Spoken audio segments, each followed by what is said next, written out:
মানুষের উপর জুলুম করার কারণে রাষ্ট্রীয় আদালতে কেউ শাস্তি পেলে কিয়ামতের দিন কি আল্লাহ সে অপরাধের জন্য তাকে আবার শাস্তি দিবেন? খুবই গুরুত্বপূর্ণ প্রশ্ন।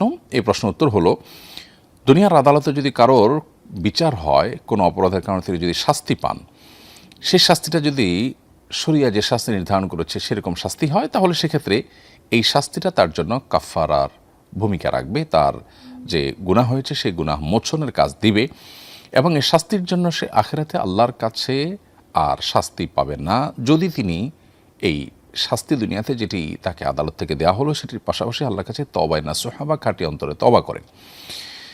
কারণ তওবার মাধ্যমে তিনি আল্লাহ সুবহানাহু ওয়া তাআলার কাছ থেকে ক্ষমা পেয়ে যাবেন, আর বান্দার হক হিসাবে দুনিয়াতে আল্লাহ তাআলা যে বিচার এর বিধান দিয়েছেন তার আলোকে বা সেই বিচার যদি তার মধ্যে কার্যকর হয়, তাহলে সেক্ষেত্রে সংশ্লিষ্ট ব্যক্তিরা তাদের হক পেয়ে গেল। অর্থাৎ কেউ কাউকে ধরা যাক খুন করেছে, তাহলে খুনের বিনিময়ে কেসাসের বিধান ইসলাম রেখেছে। এখন যদি কারোর মৃত্যুদণ্ড হয় এবং কেসাস কার্যকর হয়, তাহলে সেক্ষেত্রে যারা মারা গেলেন তাদের ওয়ারিসদের যে হক সেটা আদায় হয়ে গেল। বাকি রইল আল্লাহর হক। আল্লাহর হক আদায়ের জন্য আল্লাহর কাছে তিনি যদি তওবা করেন, তাহলে সেক্ষেত্রে সেটি আদায় হয়ে যাবে এবং আখিরাতে তার আর কোনো শাস্তি হবে না।